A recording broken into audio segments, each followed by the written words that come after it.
Hello, welcome back to my channel. Today, I'm going to read Grandpa's Great Escape, Chapter 40, Rope of Knickers. The next evening, Jack was sat up on the top bunk in his bedroom. Under his pillow, he had hidden a large serving spoon he had swept from the school cafeteria at lunchtime. He had stuffed it down his trousers, which made him limp like he had a wooden leg. As his model planes dangled around his head, the boy felt torn. He had promised his grandfather he would make another of his secret visits to Twilight Towers later that night. However, even with a bigger spoon, Grandpa had a less chance than zero chance of escape. The only point that boy could see of carrying on was the whole carry was so that the old man would not lose his hope. Because without hope, Grandpa would have nothing.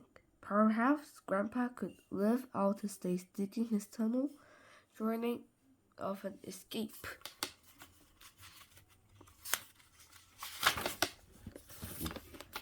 That would never come, thought Jack.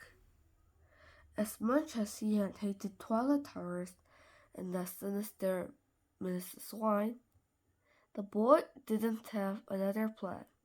Talking to his parents again had been no use. They believed their son had an overactive imagination after spending so much time with his stodgy grandfather. To them, this sounded like just another of one of their fantasies. So, regular as clockwork now, the boy waited for night to fall.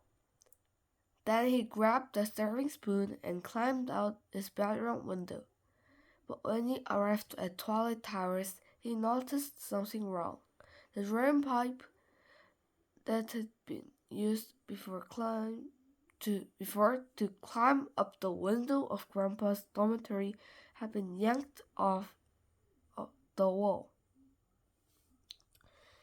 It was now laying in bits on the gravel. Were matron and her army of nurses onto him? This was his only means of scaling this building. Frightened, he would be walking to a trap that might land his grandfather in deeper trouble. The boy decided to leave immediately. But just as he was crawling back the lawns, Jack heard a noise coming from the roof. It was the sound of a little wooden door opening. What was it? Miss Swan or one of her nurses?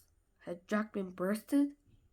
Looking up, he spied a figure on top of the building climbing out on a tiny hatch.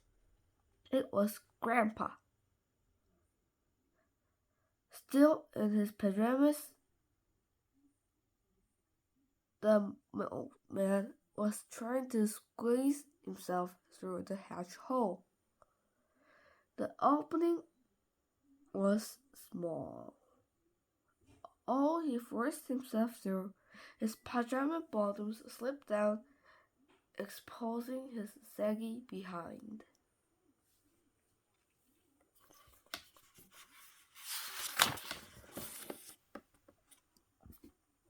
Grandpa crawled on the roof and stood up.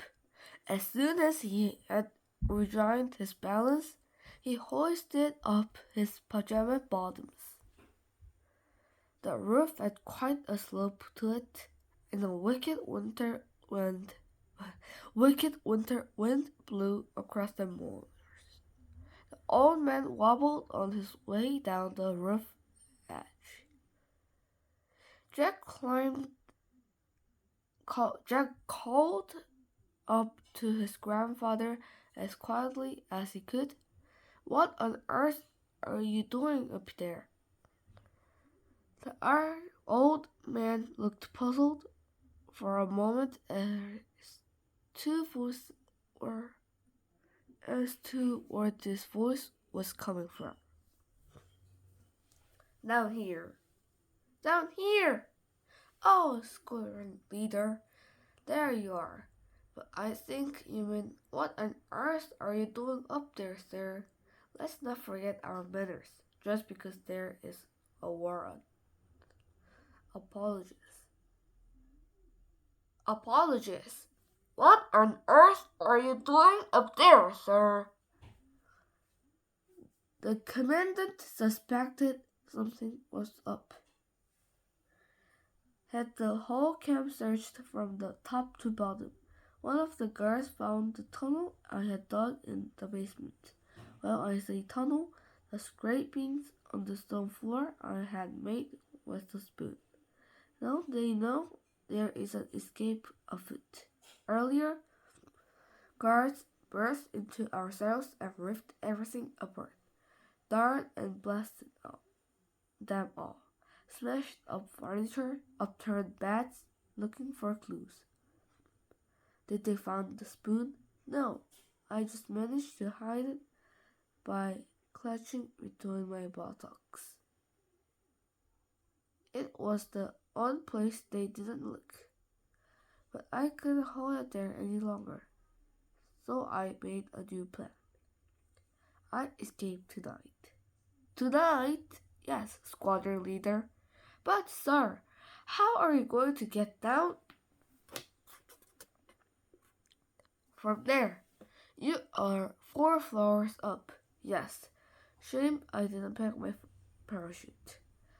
But I did manage to tie together this. What's that?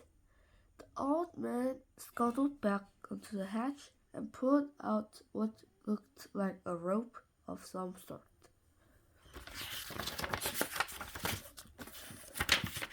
On closer inspection, it wasn't a rope at all. In fact, it was 30 or so pairs of furry Knickers Grandpa had tied together. "Where did you get all those Knickers from, sir?" "They're not mine, squadron leader, if that is what you're trying to say." "No, sir," replied the boy. Still, it was an awful lot of Knickers, or to use the correct term, Knicker age. "I found them all hanging up to dry in the laundry room," continued Grandpa. "Dozens of pairs of ladies' Knickers there were, all in extra large sizes. Most queer."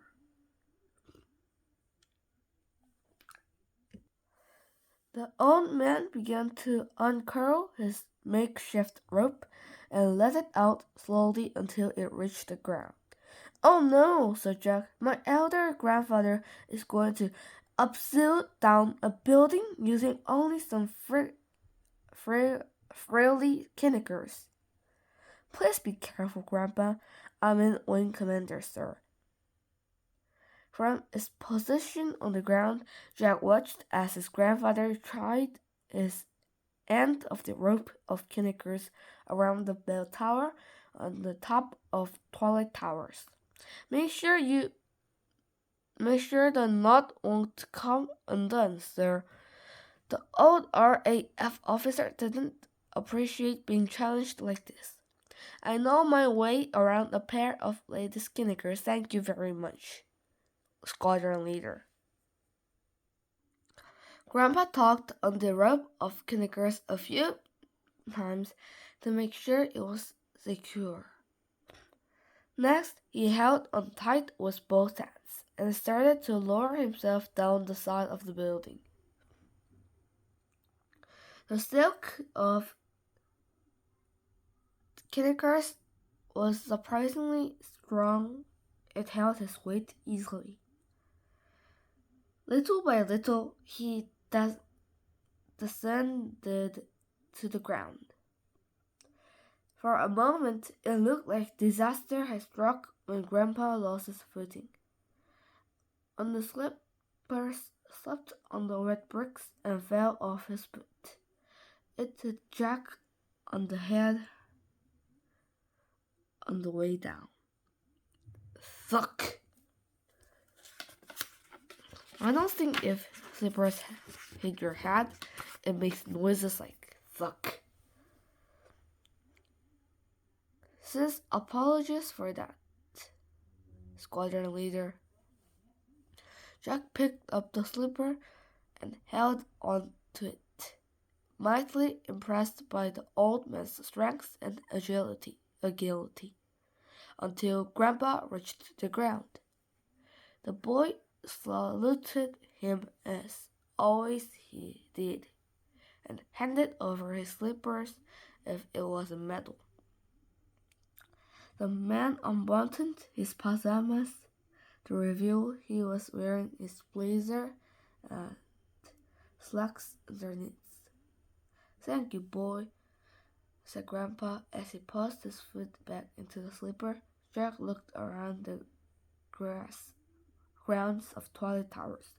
The searchlights were circling as far the far end. It then moved quickly, then had a chance of not being seen and making it over the wall to freedom. "Right. We have to get going straight away, sir," whispered the boy. "Oh, yes, squadron leader. There is a small thing." "What's that, Wing Commander?" "Well, there are now quite a few of us on the escape committee." What do you mean, escape committee?"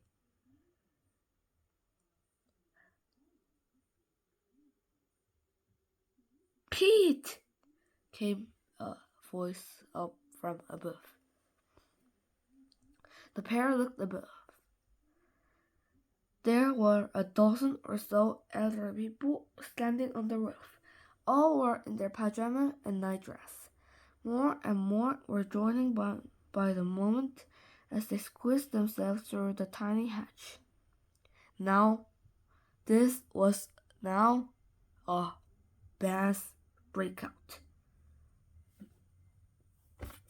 Okay, let's leave it for today. Bye bye, and if you like this, please follow the list of my videos. Bye bye.